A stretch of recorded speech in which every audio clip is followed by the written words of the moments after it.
Assalamualaikum. Salam sejahtera. Hari ni aku nak kengsa. Aku tak tahu kengsa pula. Hari ni aku nak story pada korang satu kisah misteri, cerita hantu. Bukanlah hantu sangat. Sebenarnya bagi aku pengalaman ni tak menakutkan, tapi tangan ni berlaku kepada Datuk Nat lah kan. Okay, apa yang berlaku? Al-kisah dia, cerita ni berlaku masa awal November tahun 2023 lah, bulan ni lah. Datuk Nat ni dia pergi pulang ke family, pulang bercuti bersama keluarga. Dan dia pergi bercuti ni di negeri Melaka. Rasanya dia pergi satu kawasan pantai lah, kawasan pantai di Melaka ni. Aku tak pasti dekat mana, tapi dia ada tinggal di satu rumah RNA, satu rumah Airbnb lah.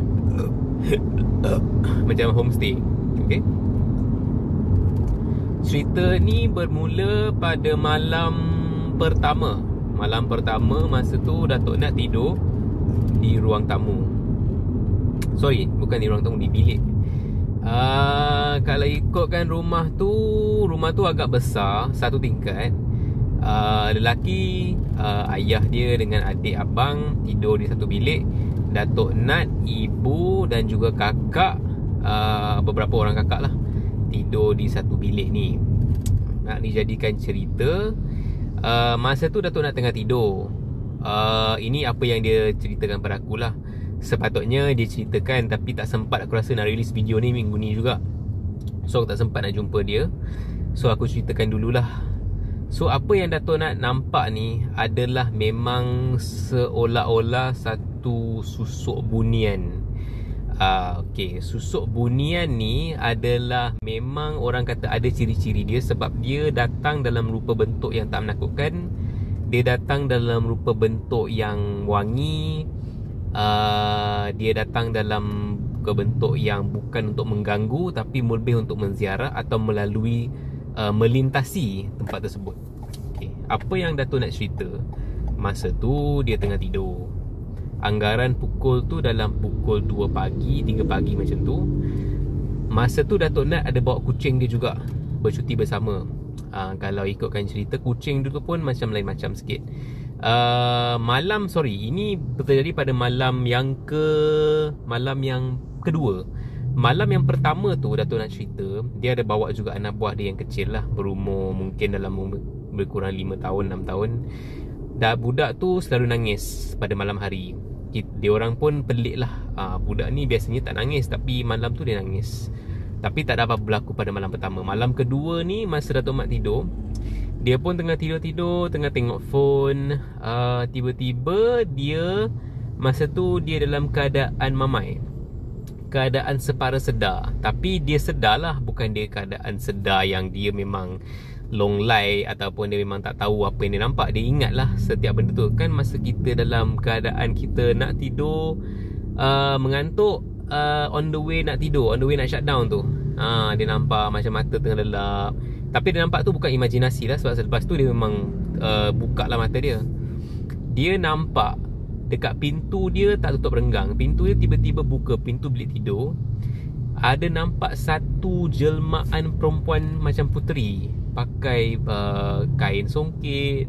Memang nampak eksklusif, nampak macam keturunan diraja. Dia lalu saja. Dia lalu dan dia keadaan macam bukan berjalan, dia terapung. Lalu menyelusuri bilik tu dan terus hilang, tembus dinding. Ini yang satu benda yang bagi aku satu benda yang agak luar biasa lah, bila benda tu tembus dinding. Dan masa tu lah yang Datuk nak cakap, kucing dia pun nampak benda tu.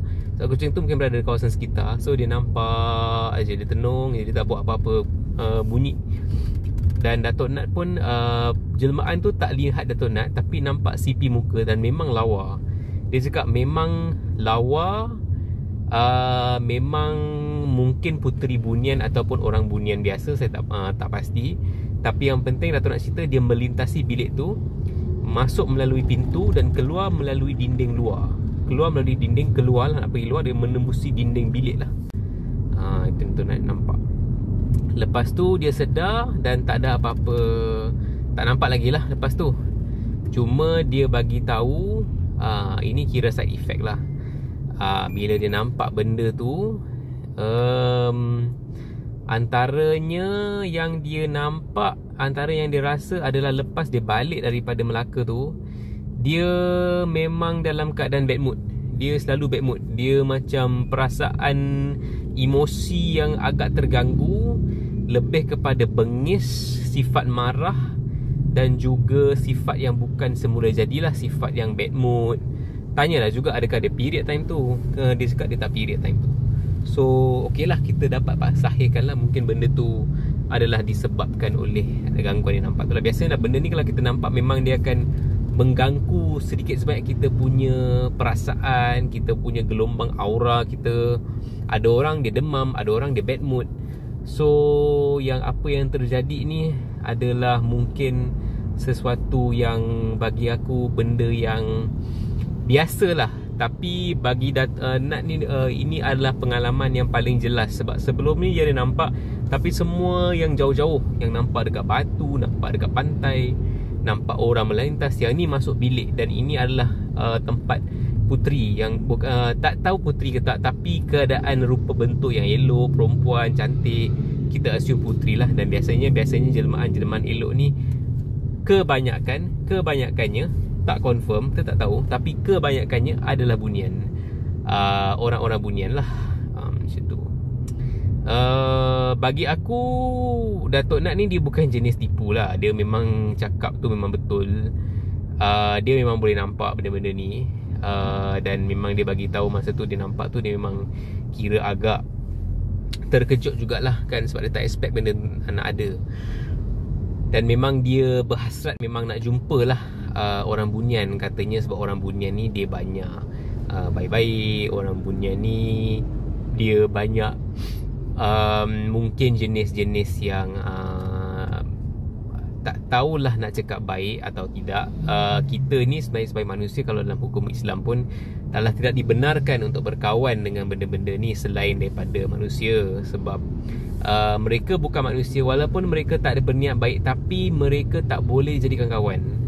Sebab mereka alam mereka, kita alam kita. Kita boleh bertegur. Kalau dia tanya, kalau dia, yelah benda ni pun dia menyembah Allah juga, tapi kita tak boleh nak rapat sampai dia, bagi akulah kenapa Islam mengajar macam tu. Sebab bila kita rapat, kita akan ada rasa kita macam nak minta sesuatu. Bila kita rapat, dia alam bunian. Mereka ada kelebihan mereka, kita ada kelebihan kita. Contohlah, dia boleh tahu masa depan, kita pun rujuk dia. Kita rasa tak perlu Allah lah. Kita rasa macam benda, kita rasa apa-apa, oh rujuklah bunian tu, apa dia cerita. Dan mereka pun bukannya tahu, dia menipu. Kadang-kadang ada je kes yang mereka menipu jin-jin Islam. Walaupun dengan jin Islam kita tak digalakkan untuk kawan, tak boleh pun kawan walaupun dia Islam. Sebab ada banyak sebab-sebab, faktor-faktor macam tu lah. Kita akan dipengaruhi rasa yang kita rasa mungkin akan merosotkan akidah kita kan. Kita akan mula minta bantuan, mula rasa dia lagi hebat, mula rasa dialah yang akan memberi segala jawapan, sebab dia memiliki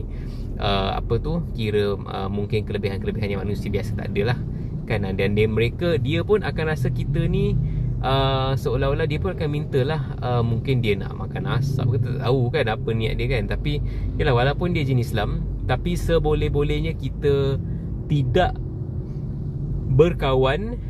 Dan kalau jenis yang boleh berkawan pun, kalau boleh cuba merenggangkan lah, merenggangkan. Sebab dia lama-lama memang akan jadi satu benda yang tak elok kan. Ini apa yang menurut hadis-hadis sahih lah yang aku Google kan, macam tu. Memanglah kalau ikut aku, apa salahnya kan kita nak berkawan dengan mereka. Mereka pun makhluk Allah, kita pun tahu Allah tu adalah Tuhan yang satu. Mereka dia cerita banyak makhluk, tapi benda ni kita akan, dia macam ni, dia akan lama-lama kita akan menjadikan mereka tu satu rujukan. Macam aku cakap lah, oh mungkin ni kelebihan kita boleh dapat rezeki. Nanti kita lama-lama mintalah bunian tu. Contoh, kita kawan dengan bunian, oh mintalah bunian tu, rasa nak jadi cantik, rasa nak jadi tu. Lama-lama kita pun akan rasa rasa kita dah ada kelebihan tu, buat apa kita nak berdoa, bersemayang, solat semua kan. So bagi aku rasional dia dekat sana lah. Tapi bagi pengalaman ni, bagi aku adalah pengalaman yang ramai orang yang nampak bunian ni memang banyaklah pengalaman macam tu, nampak puteri kan. Bagi aku dia satu benda yang bukanlah sesuatu sosok yang tidak menarik atau buruk. Maknanya mungkin, kemungkinan besar mungkin memang bunian. Itu tempat lintasan dia. Dan waktu dia menjelma pun 2 pagi, 3 pagi, memang orang kata logik lah tu kan. Biasalah tu tempat aktif dia. So itu sajalah kisahku pasal bunian yang telah dilihat oleh Datuk Nat. Kalau ada apa-apa lagi cerita, aku akan Roger. Tapi yelah, cerita-cerita hantu ni bukannya kita kalau boleh aku bukan channel hantu semata-mata. Aku channel personal vlog. Jadi macam-macam benda aku share. Kadang-kadang benda opinion, kadang-kadang benda pasal makanan, kadang-kadang benda travel. Walaupun aku tahu demand hantu ni ada, tapi kita tak boleh mengadakan benda yang tak ada. Kalau ada pengalaman, ada story. Kalau tak ada pengalaman, tiadalah story. Sesimpel macam tu. Jadi apa-apa pun, ucapkan terima kasih. Sekarang kita dah 101 subscribers.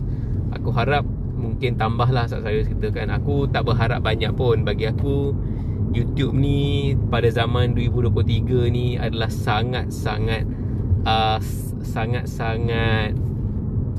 medium YouTube ni dah terlalu luas. Terlalu mapan. Semua benda orang dah buat.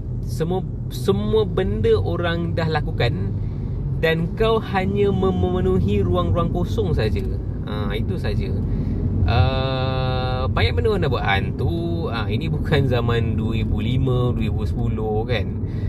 Jadi bagi aku, nak berkembang tu boleh. Kau kena ada, kalau dia senang macam ni lah, kau kena ada style kau sendiri. Kalau orang suka style kau, Alhamdulillah, kau akan ada kau punya followers sendiri. Tapi kalau orang tak suka dan kau macam biasa-biasa, semua online channel macam ni, 20, 40, 50, 100 lagi channel pun ada macam ni, aku rasa macam tu je lah.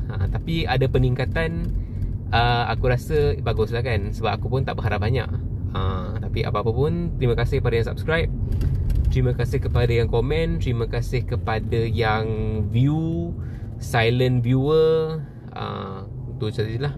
Okay, thanks you very much. Terima kasih.